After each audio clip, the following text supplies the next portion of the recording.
O meu primeiro contacto com a filosofia foi no 6º ano, com um professor absolutamente extraordinário que colocou meia dúzia de alunos entusiasmados pela filosofia, porque tanto nos levava ao arquivo, que era o sítio onde, na minha cidade onde eu nasci, Angra do Heroísmo, não havia biblioteca, havia um arquivo, e começou-nos a ensinar que, de facto, a filosofia era um caminhar para aquilo que a gente precisava de saber. Então levava-nos ao arquivo. A filosofia surge exatamente por um encantamento, com um professor que de facto me pôs a pensar. Apesar de ser um ignorante, eu sentia que era ali que eu queria estar. Era naquela pergunta, naquela dúvida e em algum espanto de como é que a filosofia podia ter tantos pensadores. E cada um tinha dito a sua coisa. Então a minha pergunta era sempre, porquê? Porquê é que não pensam todos da mesma maneira? E eu comecei a pensar, bom, vou se calhar ser professora de filosofia, porque era aqui que eu queria estar. Pronto, fiz o curso. E a minha sensação era que, de facto, eu precisava de mais qualquer coisa para ser professora. E as coisas foram correndo de uma forma um bocadinho estranha. Porque, ora, eu estava com a cabecinha um bocadinho arrumada, ora, eu sentia prazer naquilo que estava a fazer e tinha assim umas ideias engraçadas para dar aulas, mas aquilo parecia mais uma brincadeira.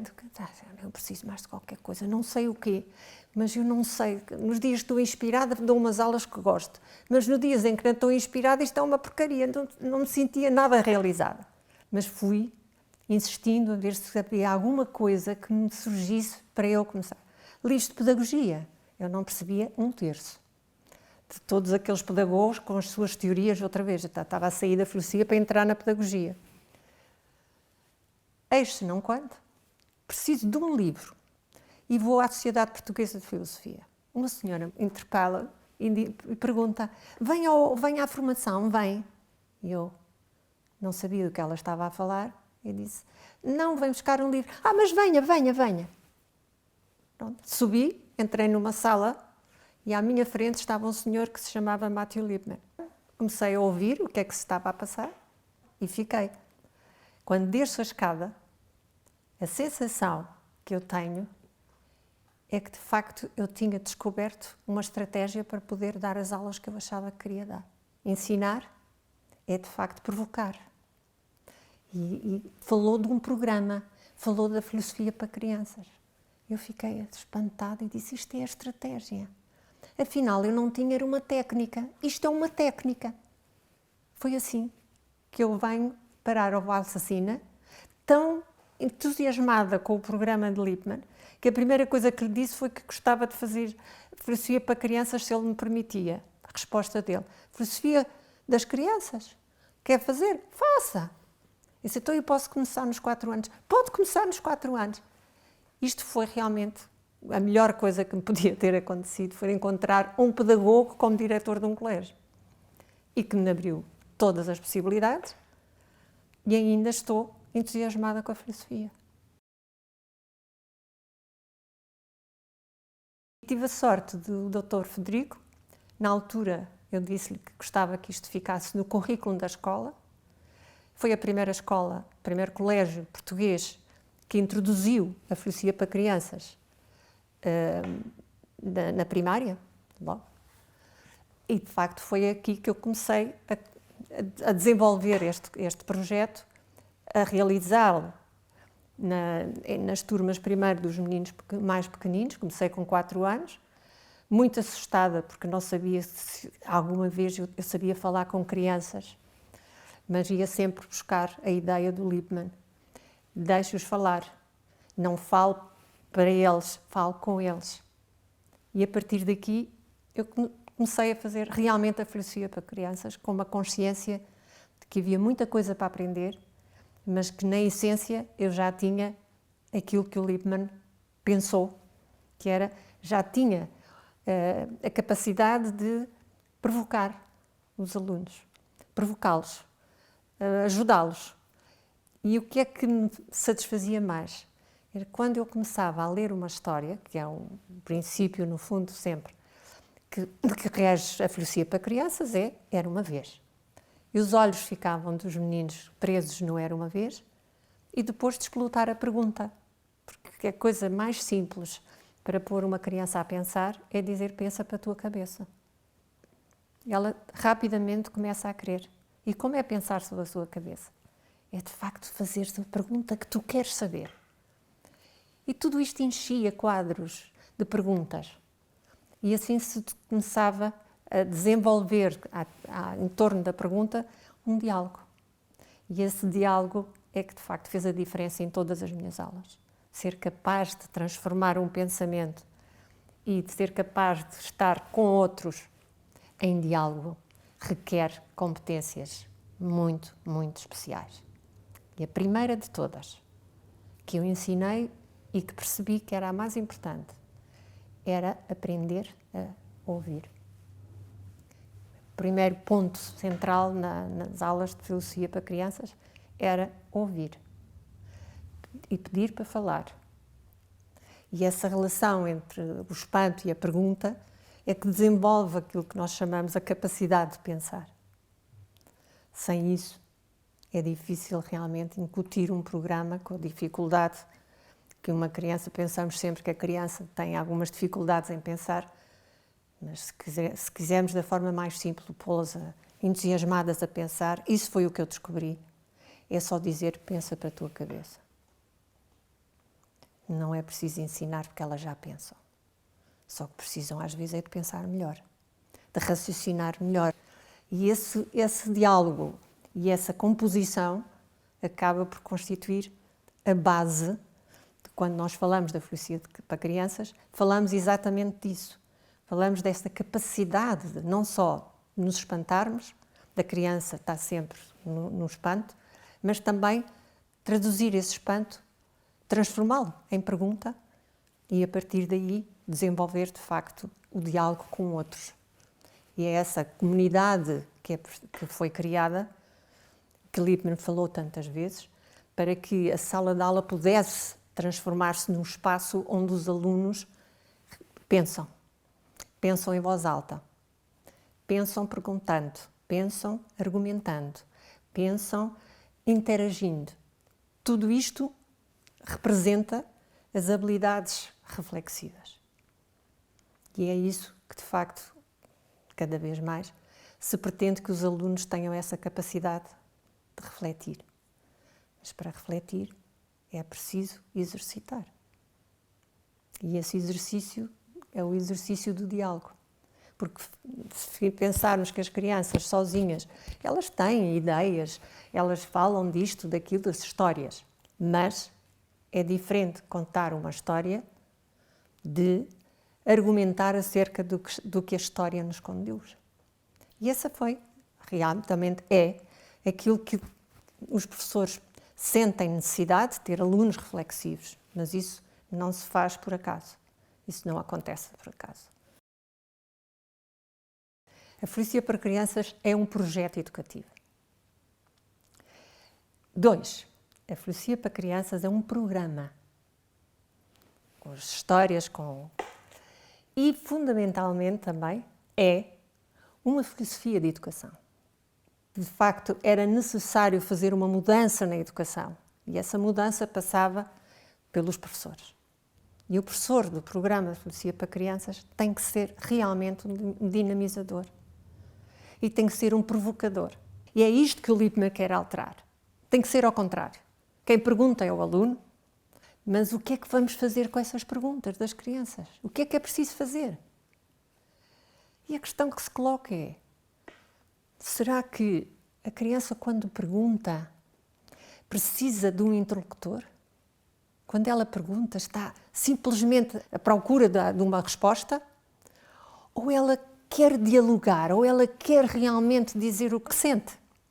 Eu acho isto, eu penso aquilo, tal. E este é o exercício por excelência que a criança faz sem dificuldade nenhuma. Os adultos, às vezes, têm mais dificuldade nesta posição. E os alunos concentram-se nesse prazer de poder estar a dizer: eu quero perguntar isto, uma pergunta que está muito orientada para o tal sentido do pensamento. Mas será que ele sabe o que é que está a perguntar? E agora aqui entra o professor. E, portanto, o programa de Lippmann, para as pessoas que não sabem, vem conjugar estes dois momentos importantes. Primeiro, é um projeto. É um projeto que tem um programa e que o objetivo é ajudar a criança a pensar melhor, porque ela já pensa. E essa ajuda, portanto, esse exercício é que a Filosofia para Crianças permite, construindo na sala de aula um espaço de diálogo. E não necessariamente um espaço de meninos a ouvir coisas muito importantes, mas que eles não encontram o contexto daquilo. E, de facto, é importantíssimo isto, este contacto com a criança. Por um lado, o que é que eu vou fazer com a pergunta da criança? E hoje, cada vez mais, estas competências reflexivas são extremamente importantes para o desenvolvimento de um aluno. Mas há uma coisa mais difícil de fazer, é pôr os professores a aprender. Então, há constantemente a sugestão de as escolas também darem ao professor uma formação neste programa. Que o professor também tenha um conhecimento da dinâmica e da estratégia que o Matthew Lipman quis realmente realizar e começa na pergunta e termina na pergunta. E o resto é um exercício de reflexão. O que está no meio da Filosofia para Crianças é o exercício reflexivo. E esse exercício faz-se em diálogo. De que forma é que nós podemos desplotar na criança o interesse pela pergunta e o interesse pela investigação, porque no fundo as competências reflexivas estão sempre na base da investigação. Mas é também importante compreender de que modo é que o programa de Lippmann exerce a sua inteligência, a sua técnica no exercício do pensamento. Qual é o papel que a Filosofia para Crianças tem no enriquecimento da educação, portanto, da melhoria? Eles melhoram? Eles, de facto, ficam melhores depois de passarem na Filosofia para Crianças ou não? Sim. Sim. Como é que se avalia isso? Como é que se avalia que eles melhoram? Temos que ir para a sala de aula. E na sala de aula, para que as observações não sejam complicadas, há pelo menos que eleger 3 condições. O aluno ouve. Se os alunos estão a ouvir melhor. Se os alunos estão mais disciplinados. Se os alunos começaram por fazer as suas perguntas. Então são disciplinados, ouvem, interagem de forma disciplinada, argumentam e mais, criticam. E, portanto, aparece aqui a tal frase que muita gente já me perguntou, o que é esta coisa do pensamento crítico e o pensamento criativo. Não é num ano que os alunos ficam na Filosofia para Crianças como uns pensadores. Isto requer tempo. Requer que eles passem de um paradigma em que o professor fala e eles ouvem para um outro paradigma. E é nesse contexto que eu descobri e fiquei completamente rendida à Filosofia para Crianças, mas o que é certo é que o facto de eu ter visto aqueles alunos num determinado momento e depois começar a ver eles a mudarem. O que é que tu querias perguntar com essa pergunta? E assim começamos a estabelecer o diálogo com a criança. Tem aqui alguém que quer ajudar o colega, aparecem 4 braços, 5 braços. E aquilo que nunca tinha acontecido começou a acontecer. É que, de facto, começou a haver uma comunidade, começou a haver um grupo que trabalham uns com os outros. Eu acho isto, eu acho aquilo, mas qual é? E não achas que ele tem uma boa razão para aquilo que disse? E é aí que se estimula, de facto, o diálogo. E não há nada mais importante para podermos desenvolver-nos como seres humanos do que o diálogo. Aquela que sobressai em todos os aspectos é a capacidade de ouvir e utilizar sempre que quer falar, dizer o que é que, de acordo com aquilo que tu disseste, quando o aluno começa a fazer isto, é aqui, está aqui o segredo. É ouvir o que o outro diz, pegar no que o outro disse, e então a partir daí dizer o que pensa. Este é é o ponto mais nevrálgico e ao mesmo tempo mais sensível do exercício do pensamento em termos do programa do Lippmann. As saídas estão outra vez naquelas duas palavras, pensamento crítico e pensamento criativo. Está exatamente aí. Quando as saídas é nós começarmos a ter alunos com essa capacidade. Isso é uma saída. Quer dizer, é um produto do programa de Lippmann. É realmente produzir crianças jovens, e houve um estudo que eu fiz, foi porque como estive muitos anos no Vossacina, 20 e tal anos Vossacina com a filosofia para crianças. E a uma dada altura, os alunos que eu tinham estado comigo nos 4 anos, já estavam comigo no 12º. Então, eu comecei, espera lá, deixa-me cá ver o que é que se passa aqui, e fiz uma avaliação para perceber um bocadinho essa questão, que era, eles estão aqui, sim senhor, agora vamos cá ver uma coisa. Os meninos todos muito quietinhos, e eu comecei a pensar, deixa cá ver, eu tenho aqui nesta sala de aula, porque entretanto entraram alunos novos, portanto os que eu tinha lá, que eram aqueles que já me tinham dado essa resposta, sim senhor, mas agora deixa-me cá ver. Eu tenho agora nesta turma alunos que entraram muito depois e que nunca tiveram filosofia para crianças, e aqueles que é o grupo controle e o grupo experimental. E sem fazer esforço nenhum, eu tinha ali a resposta. Porque os alunos que tinham anos de filosofia para crianças respondiam exatamente àquilo que eram as expectativas. Mas os outros não. Os outros não. Os outros riam-se. Quando eu dizia, ou um aluno começava a fazer uma pergunta, começavam-se a rir. Eu perguntava se ele está a rir, é para alguma anedota, alguma situação? Não. Portanto, havia ali uma diferença brutal entre aqueles que realmente estão dentro do que nós estamos a fazer e aqueles que quase que jogam e que não estão preparados para ir naquele caminho, ainda não estão preparados para ir naquele caminho. E então resolvi pensar, e foi a penúltima coisa que eu fiz, foi escolhi os alunos que tinham estado comigo muito tempo e fui segui-los, eles já estavam na universidade, e eu fui à universidade saber o que é que selecionei 5, que eram as que eu achava que estavam muito mais desenvolvidos, e que por a sua inteligência ou por outras razões, não sei, não posso também fazer daqui tudo, muita informação. Então fui para a universidade, falei com eles todos, perguntei o que é que eles estavam a fazer, o que é que achavam que a filosofia lhes tinha na filosofia para crianças, porque eles lembravam-se de mim, porque eu era a professora que fazia coisas diferentes, portanto era só por isso. Então era a professora, pois sim, então o que é que vocês acham qual foi o interesse, o que é que querem fazer aqui na universidade? Escolheram alguma coisa especial? Todos os alunos que tinham estado ao longo destes anos todos com a filosofia para crianças, todos estavam numa situação de intervenção na universidade. Ou escreviam, ou já tinham arranjado um espaço para poderem conversar, para poderem isto. A sequência é contar uma história. Colocar os alunos, ler-se a história, podem ser 3 linhas. Dessas 3 linhas, paramos. Não é preciso ler a história toda, porque eles também já depois começam a querer, mas é discutir outras coisas. Para-se, pode ser 2 linhas, 3 linhas, não sei o quê, um parágrafo. E no princípio, quando eu dizia, pronto, já acabou. Já acabou? É só isso? É, mas aqui tem que haver coisas para vocês querem perguntar. Não querem perguntar nada.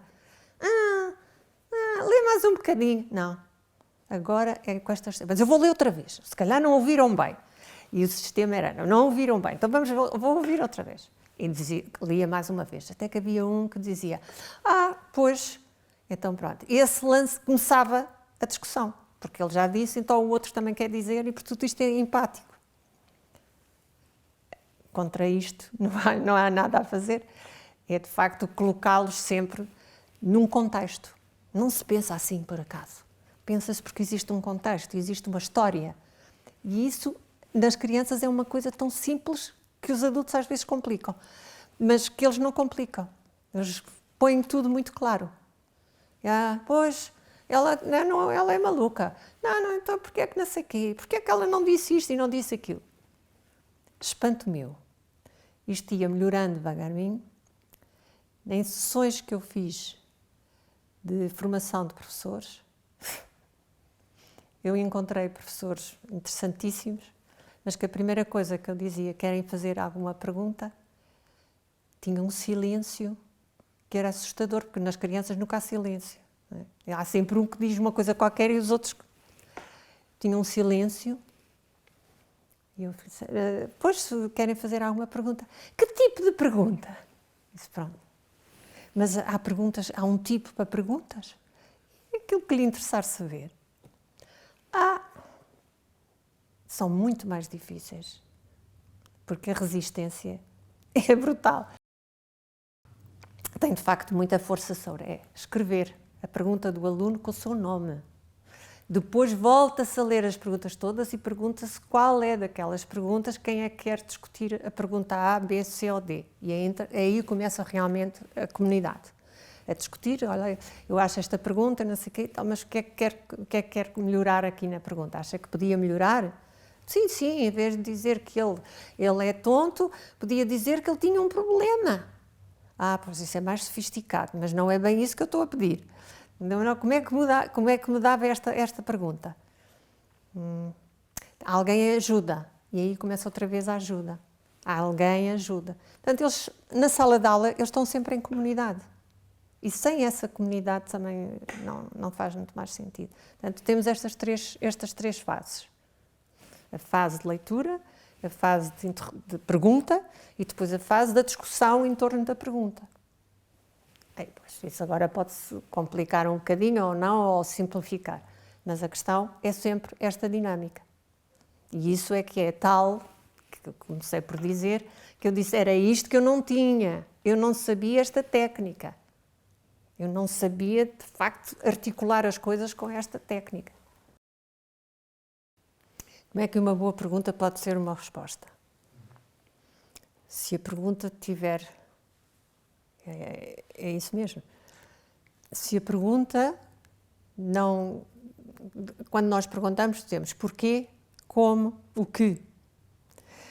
Logo a pergunta, se a gente diz o que é isto, é diferente de dizer porquê é que isto é.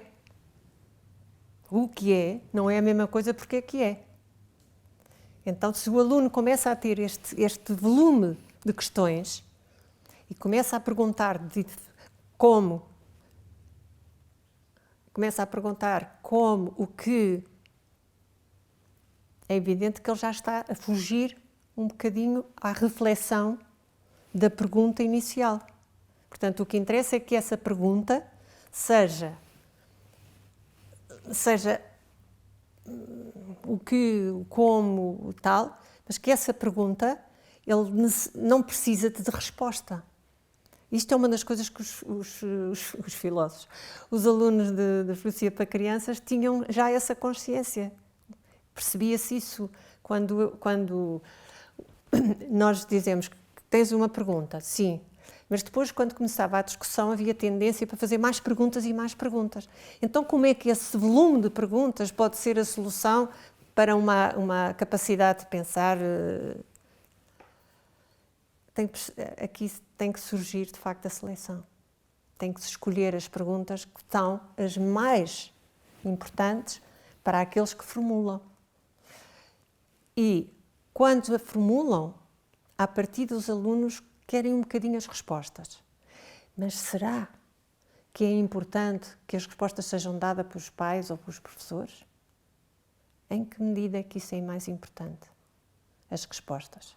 Não serão eles capazes de dar essa resposta? Então aqui é um exercício mais de um patamar um bocadinho exercer sobre os alunos, poder exercer sobre os alunos essa vontade, esse desejo de querer uma resposta, mas que seja ele a dar a resposta e não outros a darem a resposta. Porque isso não satisfaz um aluno que se interroga, mas a sua própria resposta. E se ele não pensar para a cabeça dele, nunca vai ter a sua própria resposta. Portanto, isto vai conduzir ao aluno ser capaz de pensar pela sua cabeça. E só assim é que ele vai ficar autónomo. Senão, fará sempre aquilo que os outros dizem.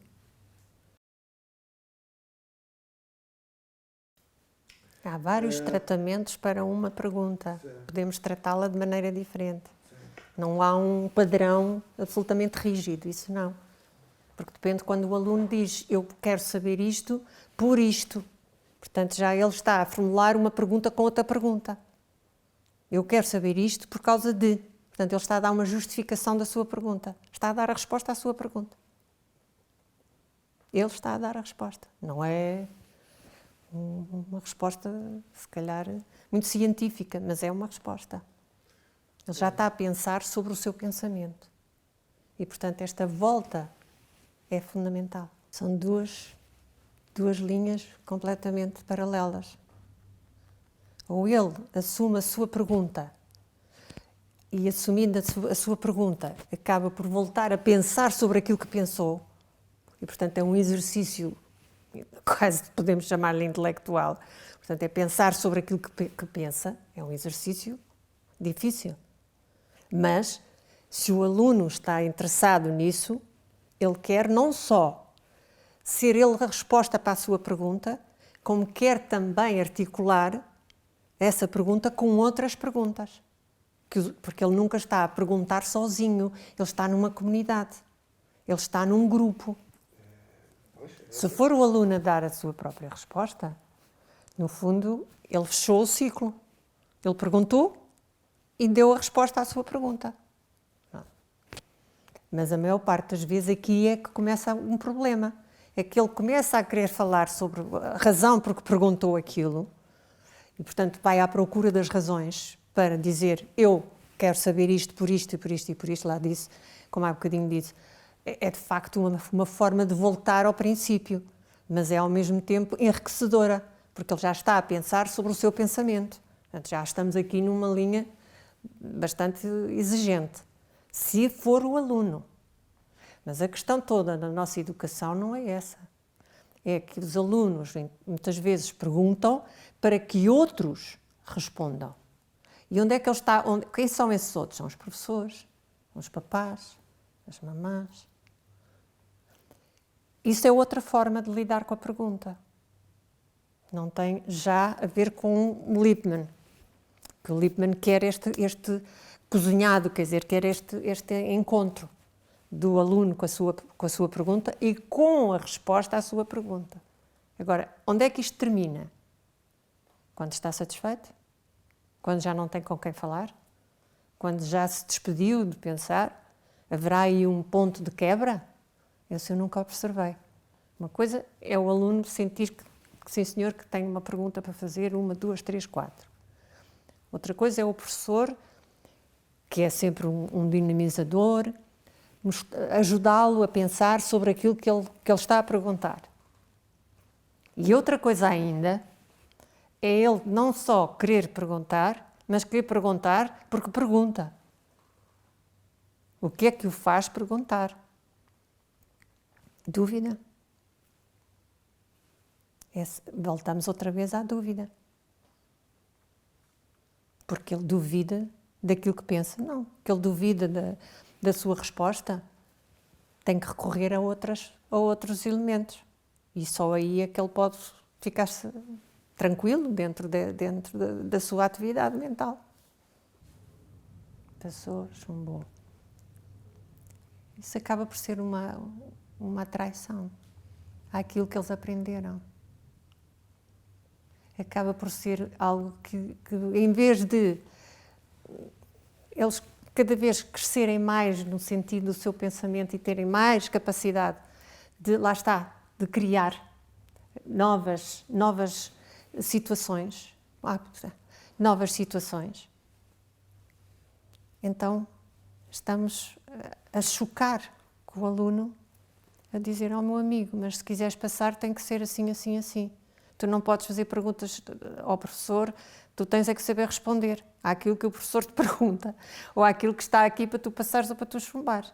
Há aqui realmente parece uma traição, mas não é uma traição, são as exigências que de facto a nossa escola, as escolas, têm para classificarem um bocadinho o grau de saber dos alunos. Portanto, tu tens isto, tu tens aquilo, tu tens aquilo outro, porque o Lippmann nunca deu, tanto quanto eu sei, nunca deu uma nota a um aluno.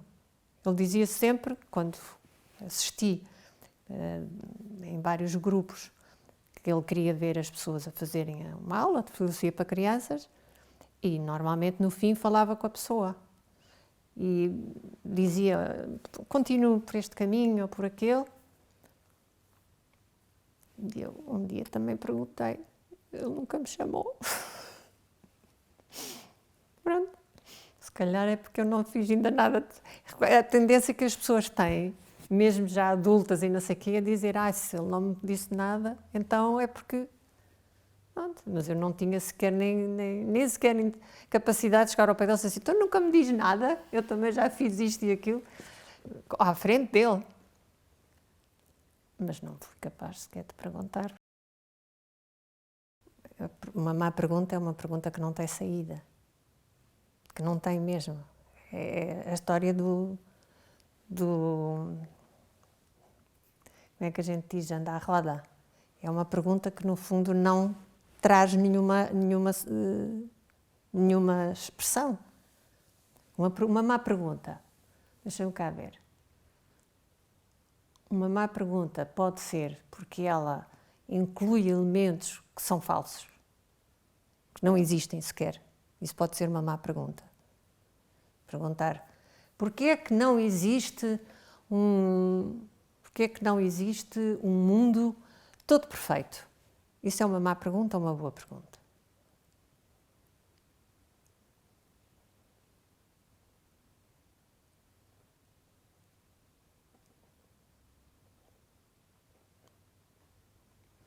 E uma boa pergunta poderia ser assim: quando é que podemos achar que existe alguma possibilidade de o mundo melhorar?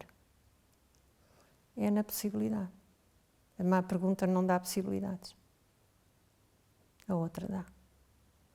Porque estamos a sugerir já que pode haver num sítio qualquer, num mundo qualquer, uma situação que a gente ainda não viu, mas que pode vir a acontecer. Não é? Como a história do cisne. Eu só vi os cisnes brancos. E depois aquele senhor que sabia um bocadinho de epistemologia teve que dizer, não são todos brancos. São, eu vi todos brancos. Há pelo menos um que ainda não, que não é branco, que ainda não viu. Há pelo menos um que ainda não viu. E esse era o branco. Portanto, isso é a técnica, lá estamos outra vez, no jogo, no exercício de o que é bom e o que é mau. Isso está presente na nossa vida. Permanentemente estamos nesta dicotomia do bom e do mau. E definir o que é o bem é quase definir o que é ou o mal, ou a felicidade, ou o que quer que seja. Olha, as publicações ajudam. O que é que eu diria no início da sua vida? Não falo para os alunos, falo com eles. Esta era a minha... Se querem, de facto, trabalhar com os alunos, não falem para eles, falem com eles. Ou seja, têm que os ouvir primeiro, para depois poder, então, exercer a sua função de docente. Mas primeiro têm que aprender a escutá-los. Têm que aprender mesmo. Têm que estar mais interessado em falar com eles do que falar para eles. Isso é uma mudança mesmo. E os professores estão muito enraizados. Alguns, pronto, não posso dizer que são todos, mas há uma tendência para que os professores queiram falar, informar os alunos, é falar para os alunos, mas não é com eles. Portanto, há uma necessidade de fazer isto também. Isso era o que eu dizia. Faz a primeira e faz a segunda. Exerce as duas vertentes. E o aluno diria o quê? O aluno dizia, ouve. ouve. É a melhor coisa para a tua cabecinha e para o teu exercício é ouvir. Mesmo coisas que não percebas, mas ouve. Quando nós estamos atentos, estamos a ouvir, ou quando estamos a ouvir, temos uma certa atenção. Ou seja, o nosso cérebro trabalha mesmo, de uma forma não poética, trabalha. Ele tinha que se ouvir a si próprio, o que já não é mau. Mas ouvir os outros é muito difícil. Mas é mesmo muito difícil, porque a primeira tentação dos alunos é começar logo não sei o quê, todos têm palpites. Agora, as respostas é que são muito difíceis. Palpites, muitas vezes eu tinha alunos que tinham palpites interessantíssimos, mas que não eram resposta, era um palpite. Olha, isso é um palpite. Palpite, sim. Olha, vai ao Google saber o que é um palpite. Que era também quando eu já estava naquela fase da tecnologia. Mas não há dúvida nenhuma que ouvir é uma coisa sagrada. Mas há muito pouca gente a saber ouvir. Quando eu já estava nesta coisa da filosofia para crianças há uns anos, veio aqui o Frederico Valsassina, convidou o Ministro da Educação para vir cá. E então perguntou-me se eu podia juntar os alunos do secundário para eles discutirem, porque o tema era a violência. E, portanto, para os seus alunos do secundário discutirem e tal, porque estava ali um problema tal com a violência. Bom, eu levei os alunos e disse, olha, vocês vão fazer aquilo que já costumavam fazer. Entretanto, o Ministro da Educação perguntou ao Frederico Valsassina, mas estes alunos estão assim tão... Sim, estava a achar muito interesse àquela discussão entre eles, etc. E o Dr. Frederico apontou para mim. Eu vi apontar para mim, depois no fim perguntou-me, disse, olha, é desta, o que eles fizeram. Sabes o que é que foi para a primeira vez na minha vida, tive um aluno do secundário que no meio daquela discussão toda, ainda não tinham feito isto é realmente a melhor coisa que pode acontecer, é dizer, já fiz alguma coisinha boa para este aluno. Que ele no fim disse assim, pediu para falar e recolheu todas as informações. Disse, eu tenho uma coisa para dizer. Antes de vos ouvir, eu pensava desta maneira. Mas depois de vos ouvir, mudei exatamente o meu pensamento. Ora, fazer isto é das coisas mais nobres de uma pessoa, dizer assim, olha, eu enganei-me. Aquela coisa de... Isto foi textual, eu nunca mais... A gente não esquece as coisas que são muito importantes, ou que nos sentimos como importantes. E, de facto, aquele aluno fez a coisa mais interessante possível. Foi dizer, publicamente assumir, dizer que não era possível para ele. Ele tinha mesmo percebido que, de facto, não há hipótese. Vocês disseram uma coisa, mudou o meu pensamento. Isto é mesmo mais, o Lippmann diz, o pensamento razoável. Em vez de querer um pensamento racional, quer um pensamento razoável.